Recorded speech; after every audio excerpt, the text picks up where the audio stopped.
Willkommen bei Anderswohin. Mein Name ist Uli. Heute geht es auf eine ganz besondere kleine Reise, nämlich mit einem Schiff, das Berge oder besser Hügel hochfährt, oder man kann auch sagen, wir sind da, wo Schiffe über Land fahren. Wir sehen eine technische Meisterleistung, zumal wenn man bedenkt, dass sie zwischen 1844 und 1860 gebaut wurde. Um mit dem Schiff über Land zu fahren, sind wir in Polen, genauer gesagt in Ostpreußen im Oberland der heutigen polnischen Woiwodschaft Ermland-Masuren, kurz Westmasuren. Wir werden heute auf einem Kanal fahren, der gleich mehrere Namen hat. Oberländischer Kanal, auch Oberlandkanal oder Kanal Elbing-Osterode. Wir sind östlich von Danzig. Der Oberländische Kanal verbindet hier die Städte Deutsch-Ehlau und die Ehlauer Seenplatte über Osterode mit Elbing. Das sind rund 130 Kilometer. Meist meint man mit Oberländischer Kanal die Verbindung Elbing bis Osterode. Das sind etwa 82 Kilometer. Der Oberländische Kanal verbindet also mehrere Seen und Städte mit dem frischen Hafen. Die Fahrt auf dem Oberländischen Kanal ist heute eine Touristenattraktion, die wir uns natürlich nicht entgehen lassen.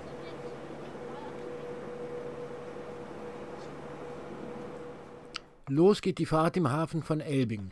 Hier zunächst mal ein paar Bilder aus Elbing von der wiederaufgebauten Altstadt. Noch eine kleine Anmerkung, das Video ist jetzt fast 20 Jahre alt, wurde also 2003 aufgenommen, von daher ist die Bildqualität nicht so besonders.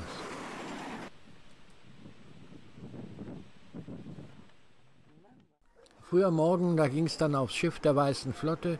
Man sieht, es regnete leicht, das Wetter war also nicht so besonders. Ostpreußen war ja ein Agrarland. Der Kanal, der heute eine Touristenattraktion ist, war gedacht für den Transport von landwirtschaftlichen Gütern, insbesondere den Holztransport. Die Waren wurden zur Ostseeküste transportiert. Elbing und Danzig hatten damals gefragte Märkte. Der Transport ging auf dem Wasser über Thorn, die Weichsel und die Nogat zum frischen Hafen. Das dauerte oft mehr als 6 Monate und war deswegen unrentabel. Gebaut im 19. Jahrhundert verbindet der Oberlandkanal zahlreiche Seen miteinander, so dass der eigentliche Kanalanteil nur rund 40 Kilometer beträgt. Wir haben inzwischen das Stadtgebiet von Elbing verlassen, fahren jetzt über den Kanal und ihr seht, es ist eine herrlich bezaubernde Naturlandschaft.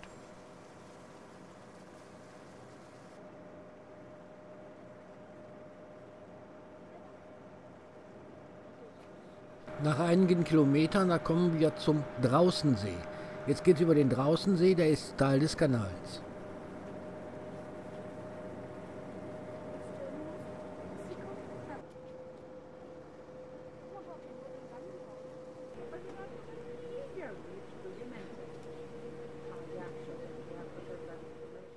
Besonders interessant werden die 9 Kilometer, die jetzt anfangen. Das ist die Strecke zwischen Buchwalde und Coesfeld. Hier gibt es eine Steigung von insgesamt fast 100 Meter zu überwinden. Das ist zu viel für ein System von Schleusen. Deswegen musste man sich zur Realisierung des Wasserweges etwas Besonderes einfallen lassen. Man macht das hier nicht mit Schleusen, sondern mit Hilfe von 5 sogenannten Rollbergen. Und die sind eine technische Meisterleistung des 19. Jahrhunderts, die bis heute existiert und funktioniert. Wir steuern jetzt den ersten dieser Rollberge an. Die Schiffe werden hier auf Schienenwagen über Land transportiert. Das System ist als Standseilbahnen ausgelegt, die von Wasserrädern angetrieben werden.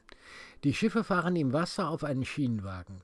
Der wird mit einem zwischen den Schienen laufenden Drahtseil gezogen. Ein Transportwagen ist oben, ein zweiter unten. Sie begegnen sich dann auf halber Strecke. Strom wird für den Betrieb der Anlage übrigens nicht benötigt. Nur die Wasserfallkraft setzt das System in Gang. Die Maschinenhäuser sind mit Wasserfallrohren verbunden. Wenn ein Schiff transportiert wird, öffnet man die Sperre des Fallrohres und das Wasser rauscht über einen Tank auf ein riesiges Wasserrad, das Umlenkräder in Gang setzt und damit das Drahtseil zieht. Es ist also nicht viel anders als bei einer Standseilbahn. Hier kann man dieses Wasserrad sehen und das ist ein Blick auf diese ganze Anlage. So, unser Schiff ist jetzt oben auf dem Hügel angekommen. Wir sind jetzt also sozusagen auf dem Gipfel des ersten Rollberges und hier oben geht der Kanal dann weiter. Wir sind einige Meter höher.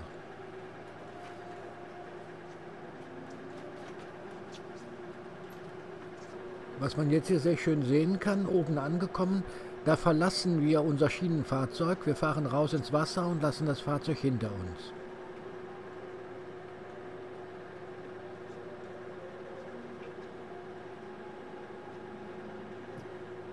Ja, und weiter geht die Fahrt durch den Kanal und gleich kommen wir schon zum nächsten Rollberg. Da gibt es wieder den gleichen Ablauf. Das Schiff, das fährt in das Schienenfahrzeug, in das Gerüst rein, wird hochgezogen und oben verlässt es das dann. Dieses Fahrzeug, das steht dann bereit für das nächste Schiff, was kommt, was den Rollberg runter will. Diese 100 Meter Höhenunterschied, die waren das Problem 1840 bei der Planung des Kanals. Und letztendlich ist durch die Lösung des Problems ein Meisterwerk entstanden. Ein Meisterwerk preußischer Baukunst. Erfunden und gebaut hat den ganzen Kanal hier ein Baurat, Georg Jakob Stehnke. Der Mann, der stammte aus Königsberg. Er lebte von 1801 bis 1884. Stehnke hat den Senckenburger Kanal an der Memel gebaut, hatte also ein bisschen Erfahrung, und er schlug eine Lösung für das Höhenunterschiedsproblem vor. Geneigte Ebenen, auch Rollberge genannt. Inzwischen sind wir am nächsten Rollberg angekommen und man sieht, hier oben gibt es also eine Menge Touristen, die schauen auch zu, wie die Schiffe hier hoch befördert werden. Hätte Stehnke nicht die Idee mit den Rollbergen gehabt, dann hätte man tatsächlich Schleusen bauen müssen, aber man hätte etwa 20 Stück davon gebraucht und das war ein bisschen zu kostspielig. Die Idee für die Rollberge hatte Stehnke aus den USA mitgebracht. Da hatte er sich den Morriskanal angeschaut. Auch dort überwindet man eine Steigung mit Hilfe von künstlichen schrägen Ebenen. Der Morriskanal, der verbindet den Delaware mit dem Hudson. Es ist ein Kohlekanal im Norden von New Jersey. 1924 wurde der stillgelegt, während hier der Oberlandische Kanal immer noch funktioniert. Das hier ist ein Bild von einem der Rollberge am Morriskanal und man sieht, hier gibt es eine verblüffende Ähnlichkeit mit dem Oberländischen Kanal. Stehnke hat dann das amerikanische System weiterentwickelt. Letztendlich baute er mit Schleusen und zunächst dann 4, dann 5 aufeinanderfolgenden geneigten Ebenen. Die geneigten Ebenen des Oberlandkanals sind zwischen 350 und 550 Meter lang und man überwindet einen Höhenunterschied von jeweils 13 bis 25 Meter. Der preußische König Friedrich Wilhelm IV. Hatte den Bau des Kanals, der 1844 begonnen wurde, beauftragt. 1860 war der Kanal von Elbing bis Osterode betriebsfertig. 1873 auch der restliche Teil bis zum Pausensee und Schillingsee. Wirtschaftlich gesehen wurde der Kanal kein Erfolg, denn inzwischen wurden Eisenbahntrassen gebaut und der Transportverkehr wurde auf die Schiene verlegt. Eigentlich gerettet hat den Kanal der Osterroder Reeder Adolf Tetzlaff. Seit der Jahrhundertwende fuhren nämlich schon die ersten Touristen hier auf Lastkähnen mit. 1912 begann der Reeder, den Kanal mit Passagierschiffen touristisch zu nutzen. Bald sogar mit einem richtigen Fahrplan. Wir kommen jetzt übrigens am 5. der Rollberge an. 1944 wurde der Kanal beschädigt. Tetzlaff sorgte dafür, dass 1947 der Kanal wieder instand gesetzt wurde und ein Jahr später fuhr er hier schon wieder mit seinen Schiffen. Inzwischen ist der Kanal ein Geschichtsdenkmal und steht auf der Liste der 7 Wunder Masurens als Technikdenkmal. 10 Jahre nach diesen Filmaufnahmen, zwischen 2012 und 2015, wurde der Oberlandkanal dann saniert und war in der Zeit aber nur in wenigen Abschnitten befahrbar. Ja, der Kanalbauer Georg Stehnke, das ist so ein bisschen ein Phantom. Man weiß von ihm, wann er geboren ist, wann er gestorben ist. Er war von Beruf deutscher Wasserbauingenieur und preußischer Baubeamter. Auf diesem Rollberg hier, da steht ein Denkmal für ihn.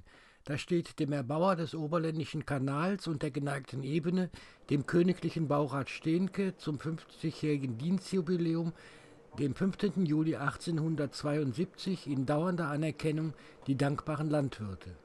Ansonsten ist der Mann ja wirklich ein Phantom.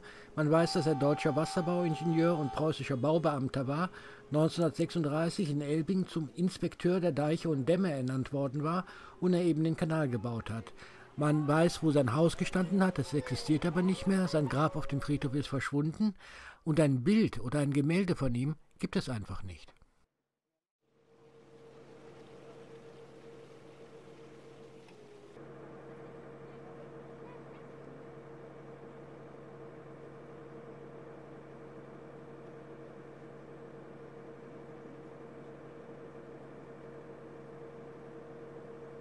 So, wir sind jetzt am Ziel unserer Fahrt angekommen. Ich hoffe, es hat euch etwas Spaß gemacht. In diesem Sinne, tschüss.